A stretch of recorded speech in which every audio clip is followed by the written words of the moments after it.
Hi all எல்லாருக்கும் வணக்கம். எல்லோரும் எப்படி இருக்கீங்க? ரொம்ப நல்லா இருப்பீங்கன்னு நினைக்கிறேன். அதே மாதிரி நானும் சூப்பராக இருக்கேன். தீபாவளிக்கு 2 டேஸ் தான் இருக்குது. எல்லோரும் ட்ரெஸ் எடுத்திருப்பீங்கன்னு நினைக்கிறேன். ட்ரெஸ் எடுத்துட்டீங்க இல்லையா மறக்காமல் கமெண்ட்டில் சொல்லுங்கள். இந்த வீடியோவில் எதை பற்றி பார்க்குறோம் அப்படின்னா, லக்ஷ்மி குபேர பூஜை வந்து தீபாவளி அன்னைக்கு பண்ணணும் இல்லையா, அதுக்கான வீடியோ தான் இந்த வீடியோ கண்டிப்பாக உங்களுக்கு யூஸ்ஃபுல்லாக இருக்கும். நான் வந்து இந்த வீடியோ எடுத்தது வந்து நேற்று, அதை தான் இப்போ உங்கள்கிட்ட ஷேர் பண்ணுறேன். வீடியோ ஸ்கிப் பண்ணாமல் கடைசி வரை பாருங்கள், கண்டிப்பாக உங்களுக்கு யூஸ்ஃபுல்லாக இருக்கும். இப்போ தான் நம்ம சேனலில் ஃபர்ஸ்ட் டைம் பார்க்குறீங்க அப்படின்னா சப்ஸ்கிரைப் பண்ணிவிட்டு வீடியோக்குள்ளே வாங்க போகலாம். இது வரைக்கும் சப்ஸ்கிரைப் பண்ணி சப்போர்ட் பண்ண எல்லா உள்ளவங்களுக்கும் ரொம்ப ரொம்ப நன்றி. லக்ஷ்மி குபேர பூஜை வந்து ஒவ்வொரு வியாழக்கிழமையும் வெள்ளிக்கிழமையும் வந்து நம்ம தாராளமாக பண்ணலாம். ரொம்ப ரொம்ப நல்லது.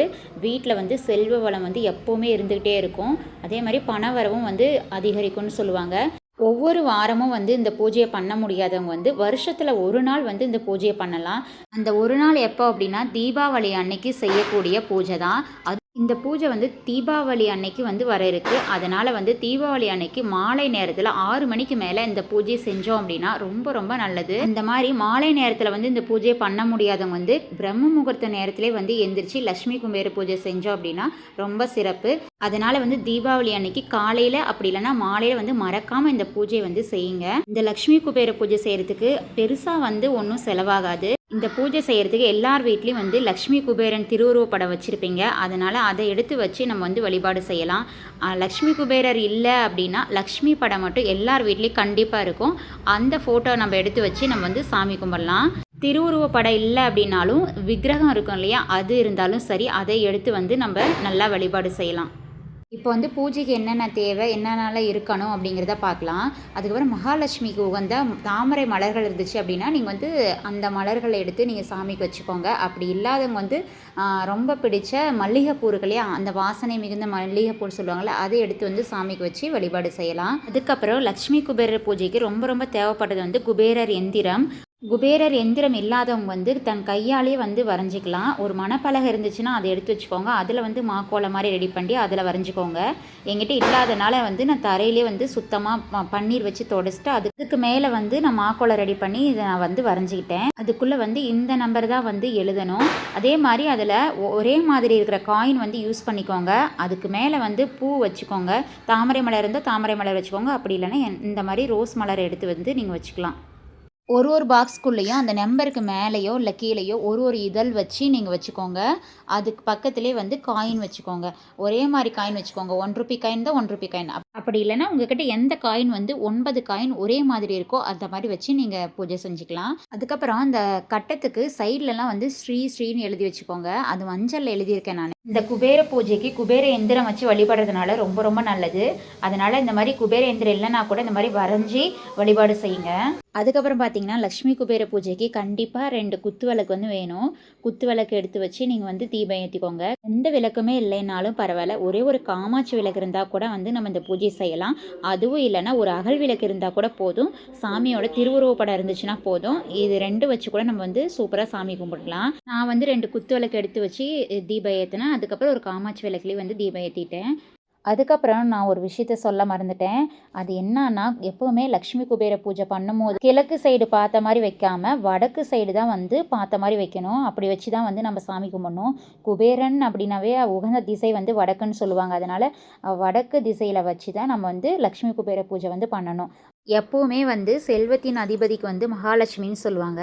இந்த பூஜையில் வந்து செல்வத்தின் அதிபதியான மகாலட்சுமி குபேரர் 2 பேரையுமே ஒரே சமயத்தில் சேர்த்து வச்சு செய்கிற வழிபாடு இந்த தீபாவளியில் பண்ணக்கூடிய இந்த லக்ஷ்மி குபேர பூஜை தான்.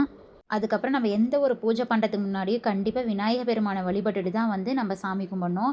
இதை வந்து நான் முன்னாடியே சொல்லியிருக்கணும், அதை சொல்ல மறந்தனால இப்போ சொல்கிறேன். விநாயக பெருமான் சிலை இருந்துச்சு அப்படின்னா அதை நம்ம எடுத்து வச்சுக்கலாம். அப்படி இல்லை அப்படின்னா மஞ்சளில் வந்து பிள்ளையார் பிடிச்சி மஞ்சள் குங்குமம் வச்சு நீங்கள் எடுத்து வச்சுக்கலாம். அதுக்கப்புறம் நம்ம வந்து குலதெய்வ சாமியை கும்பிட்டுட்டு தான் நம்ம வந்து லக்ஷ்மி பூஜையை பண்ணணும். எப்போவுமே எந்த ஒரு செயலை தொடங்கிறதுக்கு முன்னாடியும் விநாயக பெருமானையும் குலதெய்வத்தையும் கும்பிட்டுட்டு நம்ம வந்து லக்ஷ்மி பூஜை வந்து பண்ணலாம். இந்த பூஜை மட்டும் கிடையாது, எந்த ஒரு பூஜை பண்ணோம் அப்படின்னாலும் நம்ம வந்து விநாயக பெருமானையும் அதுக்கப்புறம் குலதெய்வத்தையும் அதுக்கப்புறம் இஷ்ட தெய்வத்தையும் நம்ம வணங்கிட்டு அதுக்கப்புறம் நம்ம என்ன செய்கிறோமோ அந்த பூஜையை வந்து நம்ம செய்யணும், நல்லபடியாக செய்யணும்னு நம்ம வேண்டிக்கணும். அதுக்கப்புறம் மகாலட்சுமி தாயார் வாசம் செய்யக்கூடிய பொருள்லாம் வந்து நம்ம வச்சு வழிபட்டோம் அப்படின்னா நம்ம வீட்டில் வந்து எப்போவுமே மகாலட்சுமி தாயார் வந்து வீட்டில் இருப்பாங்க அப்படின்னு சொல்லுவாங்க. அது என்னென்ன அப்படின்னா கோமதி சக்கரம், குன்றின் மணி, மஞ்சள், அதுக்கப்புறம் குங்குமம், தாமரை விதை, இது எல்லாமே நம்ம கையில் எது எது இருக்கோ அதெல்லாம் வச்சு நம்ம வந்து வழிபடலாம். அதுக்கப்புறம் முக்கியமாக வந்து ஏலக்காயில் வந்து வாசம் செய்வாங்கன்னு சொல்லுவாங்க. அதனால் ஏலக்காய் வந்து எடுத்து வச்சுக்கோங்க.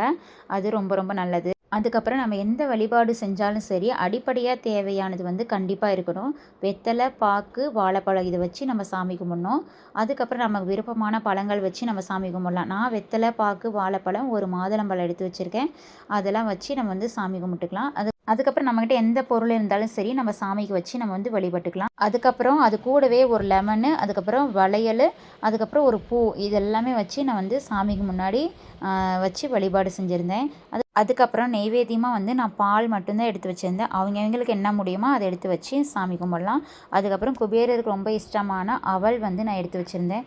ஆனால் அதில் எதுவுமே என்னால் செய்ய முடியல. ஆனால் வெறும் அவல் மட்டும் எடுத்து வச்சு நான் சாமி கும்பிட்டுருந்தேன். உங்களால் என்னென்னலாம் வச்சு சாமி கும்பிட முடியுமோ அதெல்லாம் வச்சு நம்ம வந்து சாமி கும்பிடலாம். அவலில் பாயாசம் செய்யலாம். அதுக்கப்புறம் எது வேணாலும் செஞ்சு நம்ம வந்து எடுத்து வச்சு சாமி கும்பிடலாம். அதுக்கப்புறம் பஞ்ச பாத்திரம் எடுத்துகிட்டு அதில் வந்து சுத்தமான தண்ணி ஊற்றிக்கோங்க. அதில் வந்து பச்சை கற்பூரம் சேர்த்து நம்ம வந்து சாமிக்கு முன்னாடி நம்ம வச்சுக்கணும்.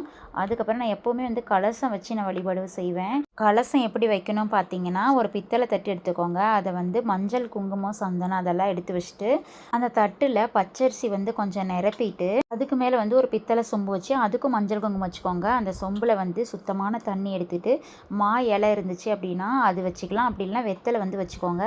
அந்த கலசத்துக்குள்ளே நம்மளால் என்னென்ன சேர்க்க முடியுமோ அதெல்லாம் வந்து நம்ம சேர்த்தலாம். அதாவது மகாலட்சுமி தாயார் வாசம் செய்யக்கூடிய பொருள்கள் வந்து நம்ம சேர்த்தலாம். ஏலக்காய், ஜாதிக்காய் அந்த மாதிரி அதில் சேர்த்து நம்ம மஞ்சள் கொஞ்சம் போட்டுட்டு சேர்த்து வச்சுக்கலாம். அதுக்கு மேலே வந்து நம்ம ஒரு நல்ல தேங்காய், கலசம் வைக்கிறதுக்கான ஒரு தேங்காய் எடுத்துகிட்டு அதில் மஞ்சள் பூசிக்கோங்க. மஞ்சள் பூசிட்டு சிகப்பில் வந்து பொட்டு வச்சுக்கோங்க. நல்லா நீட்டமாக வந்து பொட்டு வச்சு விடுங்க.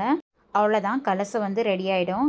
இந்த மாதிரி தான் கலசம் வந்து ரெடி பண்ணணும். உங்களுக்கு விருப்பம் இருந்துச்சுன்னா இந்த மாதிரி கலசம் வச்சு வழிபாடு செஞ்சுக்கலாம். அப்படி இல்லைன்னா அது வந்து உங்களுக்கு வேணாம் அப்படின்னா அதை நீங்கள் ஸ்கிப் பண்ணிவிட்டு எப்பயும் போல் வந்து விளக்கு வச்சுட்டு இந்த மாதிரி வெத்தலை, பாக்கு இந்த மாதிரி வச்சு நீங்கள் சாமி கும்பிடலாம். அதுக்கப்புறம் குபேரர் அப்படின்னாவே வந்து காயின் தான் சொல்லுவாங்க. இந்த காயினோட சத்தம் வந்து குபேரர் ரொம்ப இஷ்டமாக இருக்குமா. அதனால் வந்து அந்த 108 காயின் இருந்துச்சு அப்படின்னா அதை வச்சு அர்ச்சனை செய்யலாம். 108 காயினும் ஒரே மாதிரி இருக்கணும். 5 ரூபா காயின் எடுத்துக்கிட்டிங்கன்னா அதே மாதிரி 5 ரூபா காயினாக இருக்கணும். அப்படி இல்லைனா 1 ரூபி காயின் எடுத்திங்கன்னா அது ஒரே மாதிரி இருக்கணும். இது மாதிரி ஒரே மாதிரி இருக்கிற காயின் எடுத்து வச்சு நீங்கள் வந்து அர்ச்சனை செஞ்சுக்கலாம். காயின் இல்லைனா அப்படின்னா தாமரை இதழ் இருக்கு இல்லையா, அந்த பூவில் இருக்க இதழ் அதை வச்சு குங்குமம் கொஞ்சம் வச்சு அந்த மாதிரி வந்து அர்ச்சனை செஞ்சுக்கலாம். அதுவும் இல்லைன்னா வெறும் குங்குமம் மட்டும் போதும். அதை எடுத்து வச்சு நீங்கள் வந்து 108 போற்றி சொல்லி அர்ச்சனை செஞ்சுக்கலாம். உங்களுக்கு எந்த மந்திரம் தெரியுதோ அதை வச்சு நீங்கள் வந்து அர்ச்சனை செஞ்சுக்கலாம். அதாவது ஓம் குபேராய நமகங்கிற மந்திரத்தை வந்து 108 முறை வந்து நம்ம சொல்லி அர்ச்சனை செய்கிறது ரொம்ப ரொம்ப நல்லது. உங்களால் எது தெரியுதோ எது முடியுதோ அதை சொல்லி நீங்கள் அர்ச்சனை செஞ்சுக்கலாம்.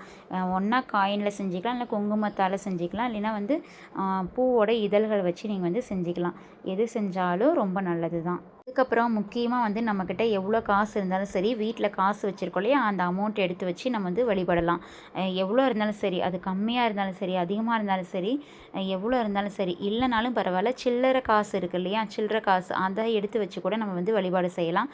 அதுக்கப்புறம் தங்கம் இருந்தாலும் சரி, தங்கம் இந்த மாதிரி எது நம்ம வீட்டில் நம்ம வச்சுருக்கோமோ அதெல்லாம் எடுத்து வச்சு நம்ம வழிபாடு செஞ்சுக்கலாம். இந்த வருஷம் வந்து இந்த மாதிரி எடுத்து வச்சு நம்ம வழிபடுறதுனால இன்னும் வந்து வீட்டில் ஐஸ்வர்யமும் செல்வமும் பெருகும் அப்படிங்கிறது நம்பிக்கை. இந்த மாதிரி தங்கம், பொருள், பொன் இதெல்லாம் வந்து சாமி கும்பிட்டா நம்ம கிடைச்சிருமா அப்படின்னா அப்படி கிடையாது. நம்ம வந்து உழைச்சா மட்டும்தான் அது கிடைக்கும். எவ்வளோ பேருக்கு கஷ்டப்பட்டு உழைச்சா கூட வந்து கையில் பணமே தங்காதுன்னு சொல்கிறாங்க இல்லையா, அவங்களுக்கெல்லாம் வந்து அந்த மாதிரி இருக்கிறவங்களுக்கு வந்து இந்த மாதிரி வழிபாடு செய்கிறது மூலயமா கையில் வந்து கண்டிப்பாக காசு நிற்கும். எந்த பக்கமும் வேஸ்ட்டு செலவாகாமல் கையில் வந்து கண்டிப்பாக நிற்குங்கிறது நம்பிக்கை. அதுக்காக தான் வந்து இந்த மாதிரி வழிபாடு செஞ்சு நம்ம வந்து கெட்டது எதுவும் நடக்காமல் நல்லது நடக்கிறதுக்கான வழி தான் இது. அதுக்கப்புறம் நம்ம கஷ்டம் அப்படின்னா வந்து யார்கிட்டையும் சொல்ல முடியாது இல்லையா, அது கடவுள்கிட்ட மட்டும்தான் நம்மளால் சொல்ல முடியும். இந்த மாதிரி நம்ம வழிபடுறதுனால வந்து ஒரு பாசிட்டிவ் வைப்ரேஷன் நமக்குள்ளே கிடைக்கும். அதே மாதிரி நமக்கு வந்து ஒரு புத்துணர்ச்சியாகவும் இருக்கும், மனசுக்கு வந்து நிம்மதியாக சந்தோஷமாகவும் இருக்கும். அதுக்காக தான் வந்து இந்த மாதிரி வழிபாடுலாம் செஞ்சு நம்ம வந்து மனசை வந்து நல்லபடியாக வச்சுக்கிறதுக்காக இந்த மாதிரி நம்ம வழிபாடு செய்யலாம். நமக்கு எல்லாமே கடவுள் தான், கடவுள் மட்டும்தான் நமக்கு வந்து எல்லாமே கொடுப்பாங்க. அதனால் வந்து நம்ம கடவுளை மட்டும் நம்பணும் அப்படின்னா எல்லாமே நமக்கு ஒன்றா நடக்கும். முதல்ல நம்பினாதான் வந்து அது நடக்கும், நம்பலை அப்படின்னா கண்டிப்பாக நடக்காது. நம்பிக்கை தானே வந்து எல்லாமே. அதனால் நம்பினா மட்டும்தான் அது வந்து நமக்கு கடவுள் கொடுப்பாரு.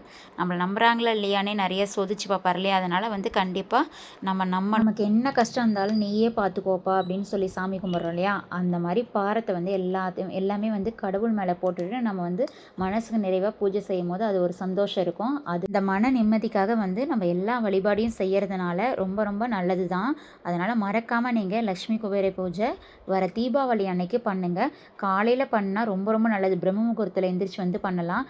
அப்படி இல்லைனா நீங்கள் சாயங்காலம் 6 மணிக்கு மேலே நீங்கள் பண்ணலாம். அதுக்கப்புறம் எல்லாம் நெய்வேத்தியமெல்லாம் சாமிக்கு படைச்சிட்டு அதுக்கப்புறம் நம்ம தூப ஆராதனை காட்டி கற்பூர ஆரத்தி காட்டி நம்ம வந்து சாமி கும்பிட்டுக்கலாம். அதுக்கப்புறம் குபேர எந்திரம் வரைஞ்சிருக்கோம் இல்லையா? அதில் வந்து காயின் 9 காயின் வச்சுருக்கோம் இல்லையா? அந்த காயின் வச்சு நம்ம பூஜை பண்ணதுனால அந்த காயின் வந்து நம்ம பணம் எங்கே வச்சுருக்கோமோ அந்த இடத்துல போய் அந்த காயினில் வச்சோம் அப்படின்னா இன்னும் பன்மடங்கு வந்து பெருகுங்கிறது நம்பிக்கை. அதனால் வந்து நீங்கள் உண்டியல் வச்சுருந்தீங்கன்னா அதில் வந்து அந்த ஒரு 5 ரூபி காயின் போடலாம். அப்புறம் நீங்கள் எங்கெல்லாம் வந்து பணம் வச்சு நீங்கள் யூஸ் பண்ணுறீங்களோ அந்த இடத்துலலாம் வந்து இந்த காயினை கொண்டு போய் வைங்க. அடுத்த வருஷம் வந்து இதை விட நம்ம பன்மடங்கு வந்து பெருகும் நம்பணும் அப்படின்னா நடக்கும். நான் வந்து போன வருஷம் தான் இந்த பூஜை வந்து ஃபஸ்ட் டைம் நான் வந்து தீபாவளி அன்னைக்கு நான் பண்ணியிருந்தேன். அதுவும் காலையில் பிரம்ம முகூர்த்த டைமில் வந்து நான் பண்ணியிருந்தேன். அதுக்கான பலன்கள் வந்து எனக்கு கிடைச்சிது. நான் நம்பினேன், அதனால் வந்து எனக்கு கிடைச்சிது. அதே மாதிரி நீங்களும் வந்து இந்த லக்ஷ்மி குபேர பூஜை வந்து நம்பி செய்யுங்க. அதே மாதிரி எல்லா செல்வமும் வந்து உங்களுக்கு வந்து பெருகும். இந்த பூஜை பண்ணணும் அப்படின்னா ஐஸ்வர்யம் வீட்டில் நிலைத்திருக்கும். அது மாதிரி செல்வ வளம் அதிகரிக்கும், பணவரவு அதிகரிக்கும் அப்படின்னு சொல்லுவாங்க. எல்லாத்தையும் விட வீட்டில் வந்து நிம்மதி இருக்கும், குடும்பத்தில் வந்து மகிழ்ச்சி இருக்கும். அப்படிங்கிறதுக்காக தான் இந்த லக்ஷ்மி குபேர பூஜை வந்து நம்ம பண்ணுறோம். அதனால் வந்து மறக்காமல் நீங்கள் இந்த பூஜையை பண்ணுங்கள். அதே மாதிரி தீபாவளி அன்னைக்கு வந்து நான்வெஜ் நிறைய பேர் சாப்பிடுவாங்க. அதனால் வந்து சாயங்காலம் வந்து பண்ண முடியல அப்படின்னா காலையில் நேரமாக எழுந்திரிச்சு பிரம்ம முகூர்த்த டைமில் வந்து நீங்கள் பூஜை பண்ணிவிடுங்க. அது வந்து இன்னும் சிறப்பு. அதனால் காலையில் நீங்கள் சாமி கும்பிட்டுட்டு சாயங்காலம் வந்து நீங்கள் சாப்பிட்டுக்கலாம். அது ஒன்றும் பிரச்சனை கிடையாது. ஆனால் நீங்கள் வந்து காலையில் நேரமாக எழுந்திரிச்சு இந்த பூஜையை பண்ணிடணும். நம்ம அர்ச்சனை பண்ணியிருக்கோம் இல்லையா? அந்த குங்குமத்தை வச்சு நம்ம வந்து டெய்லி வந்து திண்ணீர் மாதிரி நம்ம இட்டுக்கலாம்.